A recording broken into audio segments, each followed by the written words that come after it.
그래서 처음에는 대학을 가서 좀 약간 문화적인 충격이 좀 있더라고. 나는 시골에서만 자랐고 그 정서가 뭐 계산을 하거나 따지거나 뭐 이런 걸 경험해 본 적이 없는데 이 대학을 가니까 내 입장에서는 깍쟁이들인 거야. 다 따지고 필요하면 달라붙고 나이 차이도 많이 나. 그러니까 사실 이제 학교를 다니면서도 애들하고 놀 수는 없었어. 왜냐면 나는 술도 안 먹지, 담배도 안 피우지. 그렇다고 내가 뭐 25살 먹어서 얘들하고 연애를 할 수도 없고. 그래서 맨날 도서관에 가요. 그냥 학교 다니고 수업 듣고 도서관 다니고 이게 전부였고. 그러다가 친구들이 뭐 오해하는 일이 생겼고 내가 이제 소위 말해서 질이 안 좋은 사람으로 찍히게 되는 일이 있었거든. 그래서 마음이 좀 불편한 거야. 그래서 내 딴에는 좀 상처도 받고 가뜩이나도 뭐 동기 애들 또 나이 차이가 많이 나서 어울리지도 못하는데 학교 가도 오다 가다 보면 애들 만나게 되는데 불편하잖아. 그렇게 해서 3학년 1학기를 억지로 이제 보내고 있었는데 내가 이제 모 수행처에 등록을 하게 돼. 왜요? 학교 생활이 적응이 안 되고 이렇게 혼자 덩그러니 있고 애들은 맨날 술 먹고 당구 치고 뭐 여자애 만나고 근데 나는 그것도 안 하니까 나 혼자 덩그러니 다니게 된 거지. 뭐 어디 가서 마음 수련이라도 좀 하자. 그래서 이제 수련원을 찾아간 거야. 갔는데 진짜 놀라운 일을 경험했어. 내가 뭐 수련을 알고 간 건 아니었는데 딱 가서 상담을 받았거든. 이렇게 앉아 있었어. 근데 여기 그 수련원 선생님이 얘기를 하는데 여기 있잖아. 인당에서 쇠말뚝이 탁 하나 박힌 탁 연결이 되더라. 상담하고 얘기 듣고 있는데 몸을 꼼짝을 못 하겠는 거야.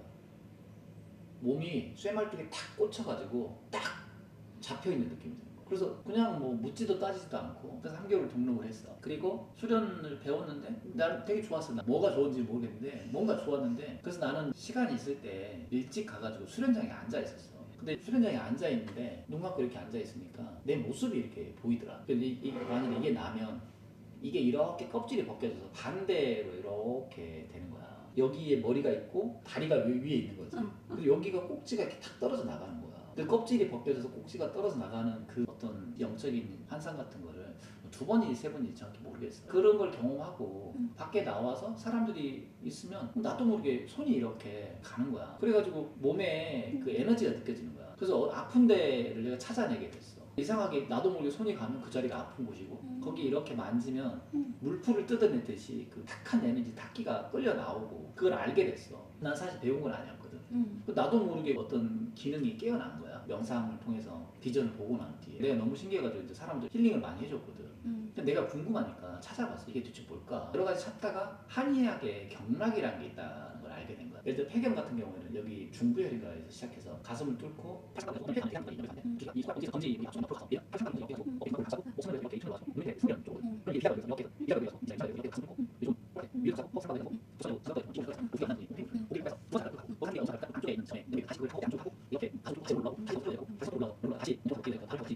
이 그 경락의 유주라고 하는 것들이 있는데 한의학 책에서 보니까 그렇게 돼 있더라고. 근데 나는 이미 그걸 알고 있었거든. 이렇게 흘러가는 걸 에너지를 느끼면 저절로 이 경락의 유주 흘러가는 흐름을 다 알 수 있다고. 그러니까 나는 이제 그때서 이게 이게 경락이라는 게 이미 사람들이 밝혀놓은 게 있고 내가 깨어난 이 감각이 길을 잃어버린 감각을 깨웠구나라는 걸 알게 됐고 한의사들이 환자를 진단하고 약을 주고 침을 처방하는 근거가 장기가 가지고 있는 그 병의 상태나 건강의 상태를 체크를 하는 게 맥박을 짚어보거나 안색을 보거나 색깔을 보거나 냄새를 맡아보거나 이런 식인데 나는 그게 아니고 손을 가까이 가면 에너지의 파동이 장기에서 나오는 에너지 파동의 강도가 있고 그 장기에 흘러가는 경로의 경락이라고 하는 곳에 에너지 파동과 경혈이라고 하는 그 중간중간에 에너지가 기가 들고 나는 통로 같은 것들이 있거든.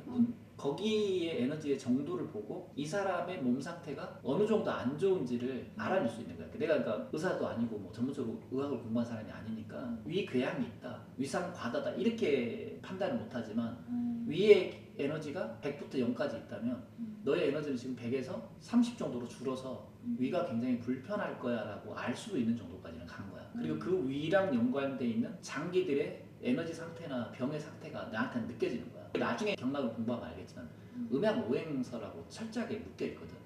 그래서 이제 위가 안 좋은 사람들은 상생상극 관계에서 위를 도와주는 장기의 힘도 약하고 위가 도와주는 장기의 힘도 약해져. 대신 위를 찍어 누르는 장기의 힘은 강하고 이런 것들이 역학이 이해가 되거든. 이걸 알고 나니까 내가 왜 우리 집이 폐가 안 좋고 기침을 하면 못 멈추는지를 그때 이해하게 된 거야. 나는 이제 몸을 느끼고 기를 느낀 다음에서야 음양오행을 알게 되니까 이 역학관계가 이해가 되는 게 뭐냐면 그 금극목이잖아. 예를 들어서 쇠도끼가 나무를 찍어야 되잖아.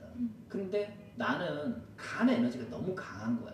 근데 간은 나무로 상징이 되거든. 목이거든. 폐는 쇠도끼가 금이란 말이야. 그래서 원래는 폐의 에너지가 간의 에너지를 눌러줘야 되는데 나는 반대로 간의 에너지가 너무 강하니까 쇠도끼가 나무를 찍었을 때 도끼 난이가 빠져버린 형상인 거야. 그러니까 간의 에너지를 낮추고 폐의 에너지가 강화되지 않으면 내 몸의 밸런스는 안 맞는데 내 기질이 간의 에너지가 너무 강하니까 폐가 너무 눌려서 힘든 상태인 거야. 근데 간의 에너지의 그 정신적인 특징은 분노, 화, 조급함, 성마름 이런 것들인 거야. 근데 나는 누군가 소통과 공감이 안 되면 너무 답답하니까 막 화가 나는 거야. 네가 미워 이런 식의 그런 화가 아니라 내 스스로 너무 답답하니까 화가 나는 거야. 가뜩이나 그 간의 기능이 원래 타고났는데 막 세게 증폭을 시키니까 간이 에너지를 많이 증폭시킬 때마다 쇠가 그냥 다 이빨이 부러지는 형상이 되니까 폐가 아주 그냥 나빠지는 걸 알게 됐고 나는 이제 어렸을 때부터 매운 음식을 되게 좋아했어. 매운 음식을 왜 좋아하는지 모르고 좋아했는데 나중에 이제 음양오행 경락을 공부하고서 안게 게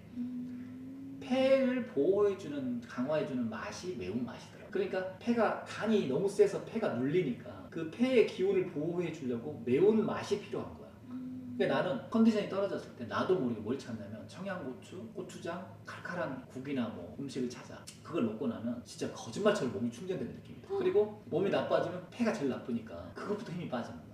내가 아까도 말했지만 쓴 걸 안 먹는다고 그랬잖아. 네. 그 이유 중에 하나는 화라고 하는 거는 불이잖아.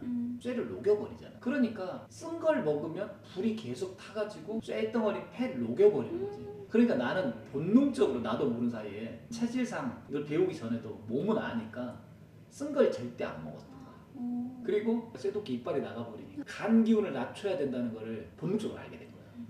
그래서 화를 내거나 마음이 막 조급해가지고 급하게 돌진을 하거나 성질대로 안 된다고 분기탱천하면 폐가 더 나빠진다는 걸 알고 나서 수행할 때는 이제 그게 이해가 됐으니까 그걸 많이 다스리기 시작한 거야. 그래서 속도를 늦추고 반응을 늦추고 남의 입장에서 내 속도를 못 따라오는 게 너무나 당연한 것이라는 것들에 대해서 많이 고찰하게 됐거든. 그러면서 간 기운을 낮추고 폐를 상대적으로 보호하게 된 거야. 그러니까 지금은 몇 년 전에 비하면 지금은 거의 매운 걸 아예 안 먹다시피 하고 있거든. 그런 것만 봐도 이제 간 기운이 좀 사그러들고 폐가 조금 더 에너지를 균형을 맞추니까 그러지 않았을까.